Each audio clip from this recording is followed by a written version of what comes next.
Assalamualaikum warahmatullahi wabarakatuh.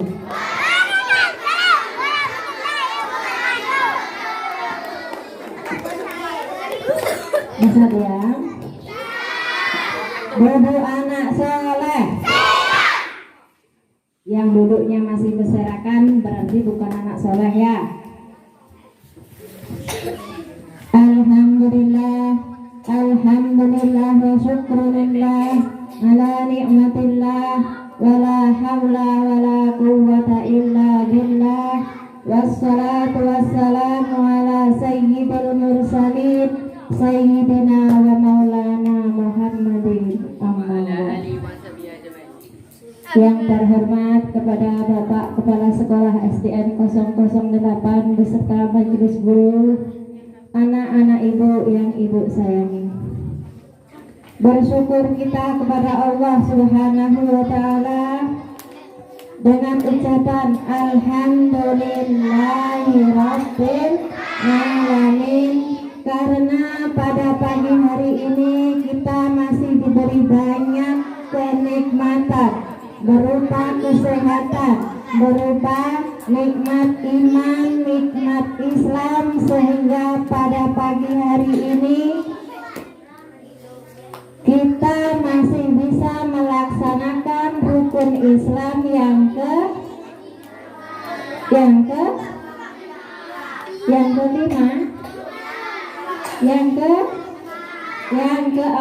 yang keempat yaitu berpuasa Ramadan. Ada yang berpuasa?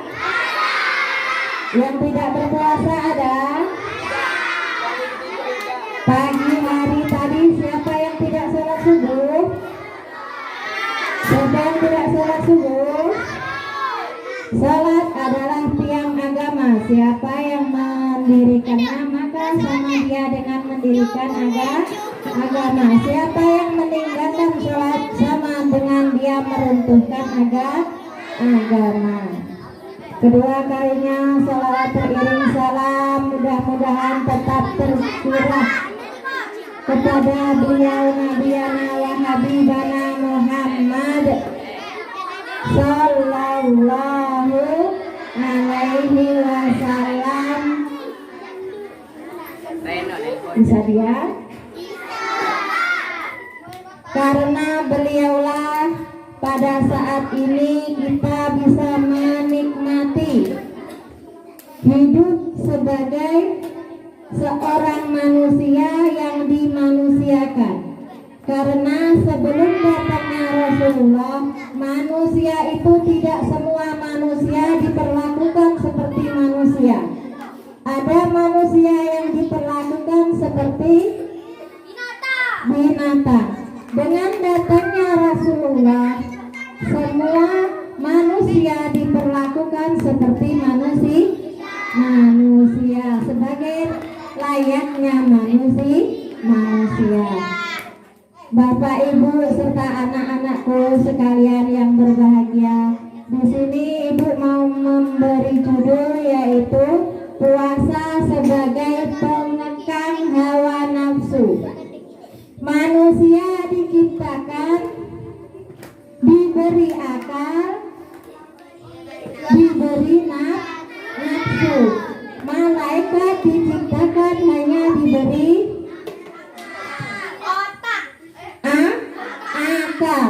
Hewan diciptakan hanya dikasih hewan nafsu. Nah, yang membedakan antara manusia, malaikat dan syaitan atau hewan itu ada pada akalnya.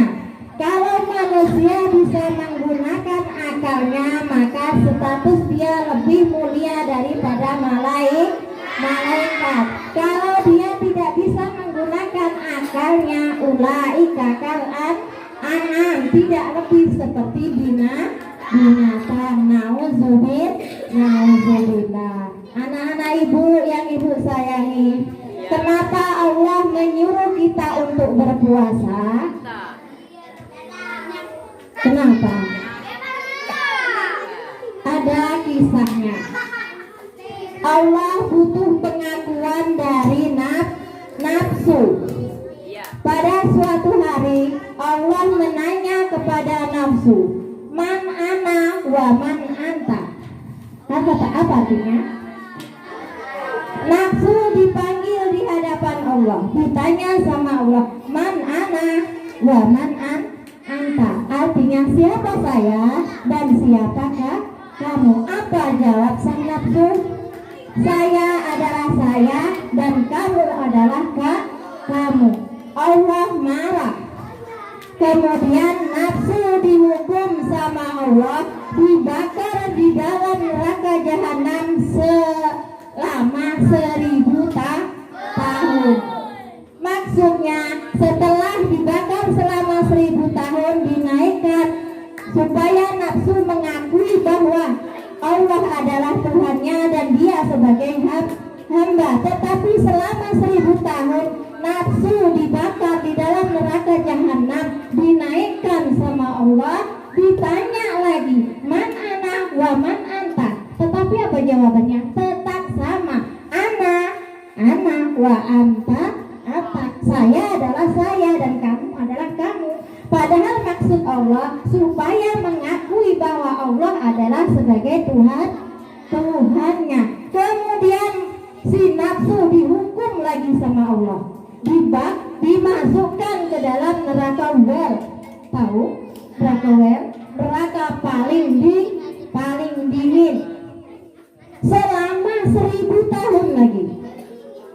Dimasukkan dalam neraka paling dingin, dimasukkan selama 1000 tahun. Setelah 1000 tahun dinaikkan lagi, dihadapkan ke hadapan Allah, ditanya lagi, man ana wa man anta.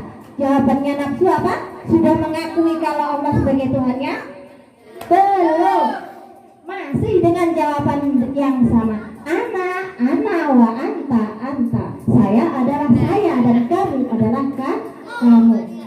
Dihukum lagi sama Allah, dipukul habis, pukul hancur, kumpulkan lagi, pukul lagi, hancur, kumpulkan lagi, pukul lagi, seperti itu seterusnya selama 1000 tahun. Dicambuk selama 1000 tahun, dihadapkan lagi ke hadapan Allah, ditanya lagi, man ana wa man anta. Jawaban nafsu masih sama, ana anta, kamu. Saya adalah saya, kamu adalah kamu. Marah Allah. Akhirnya apa? Dikasih hukuman apa saja, nafsu masih tetap nafsu, tidak mau mengakui bahwa Allah sebagai Tuhannya. Akhirnya yang terakhir, jangan dikasih makan dan minum, biarkan dikurung di situ. Nah, itu hukuman yang terakhir. Nafsu tidak dikasih makan, tidak dikasih minum, tidak dikasih fasilitas apapun. Akhirnya belum genap 1000 tahun, masih dapat 40 tahun, sudah merengek-rengek dia. Ampun ya Allah, saya sudah tidak kuat, menangis si nafsu tadi. Akhirnya dihadapkan lagi nafsu ke hadapan Allah, masih 40 tahun, belum cukup 1000. Kalau dibakar, dipukul, itu 1000 tahun dia masih nantang. Tapi kalau disuruh tidak makan, tidak minum, 40 tahun saja sudah minta ampun. Dihadapkan ke hadapan Allah, ditanya lagi, man ana wa man anta. Jawabannya nafsu apa? Berubah atau sama? Berubah. Ana abduka wa anta rabbuki. Saya adalah hambamu dan engkau adalah Tuhanku. Jadi selama 40 tahun, masih 40 tahun, belum cukup 100 tahun, sudah minta ampun dan mengakui kalau Allah sebagai Tuhannya dan dia sebagai sebagai hamba. Nah, kalau kita lagi berpuasa, bukan berarti nafsu kita itu dihilangkan, bukan. Karena nafsu itu adalah sudah kodrat dari Allah, cuman dikekang. Tahu dikekang? Tahu dikekang? Ditahan. Misalnya mau lebaran nih, banyak keinginan kita, mau beli baju 4, sendal 2, peci 4, ya kan? Nah, boleh seperti itu, berbanyak-banyak seperti itu? Tidak. Nah, kita cukup membeli secukupnya, jangan memaksakan. Sebenarnya keinginan kita bukan hanya 4 saja, maunya beli baju dari warna hitam, putih, coklat sampai semua warna itu kita koleksi, tetapi tidak boleh itu tadi nafsu. Daripada banyak-banyak kita beli untuk sendiri, kasihkan kawan yang membutuhkan. Anak-anak ibu yang berbahagia,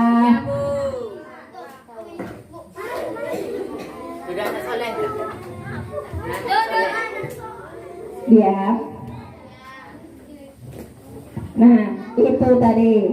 Kalau kita mampu mengekang nafsu kita akan menjadi manusia yang sempurna. Tetapi kalau kita tidak mampu mengekang nafsu kita akan menjadi lebih jelek daripada hewan. Contoh saja, sepreman-premannya orang, sejahat-jahatnya orang, sebesar apapun badan preman itu, kalau dia sudah 1 minggu tidak makan, apakah masih bisa dia nodong? Masih bisa dia bentak orang? Tidak. Mengapa? Karena tenaganya sudah habis. Tatonya besar, badannya kekar. Tetapi kalau sudah 1 minggu tidak makan, bisa dia bentak orang? Karena dia sudah loyo, nafsunya sudah tidak tenaganya sudah tidak bisa. Anak-anak ibu yang ibu sayangi, satu pesan ibu lagi sebelum ibu tutup. Dimanapun kalian berada, sayang-sayang ibu, sayang-sayang ibu, sayang-sayang ibu. Bukan hanya di sekolah sini saja, di masjid atau di musola, ketika kalian mendengarkan ayat Al-Quran, dengarkan. Faida quri Al-Qur'ana fastami'u lahu wa ansitu la'allakum turhamun. Apabila ada ayat Al-Quran dibacakan, dengarkan.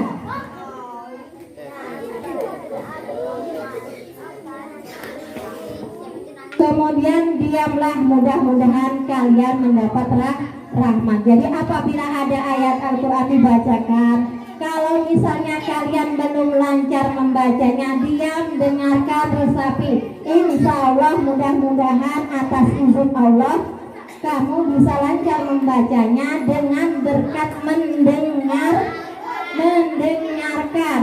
Banyak terjadi di luar sana, anak itu tidak bisa mendengar, anak itu tidak bisa melihat, karena dia cuma bisa mendengar. Akhirnya setiap hari yang didengarkan Al-Quran, akhirnya dia jadi penghafal Al-Quran. Bukan tidak mungkin kalian seperti itu juga. Ketika kakak-kakak kalian membaca Al-Quran, dengarkan. Mudah-mudahan kalian bisa lancar seperti kakak-kakak. Ini yang ada di depan membaca Al-Quran, di belakang ngomong sendiri. Marah Allah sayang. Al-Quran itu perkataan Allah, kalamullah. Kalau ada kalamullah dibacakan, maka diamlah. Mudah-mudahan kalian mendapat rahmat. Mungkin hanya ini yang dapat Ibu sampaikan, kurang dan lebihnya Ibu mohon maaf. Akhirnya wassalamualaikum warahmatullahi wabarakatuh.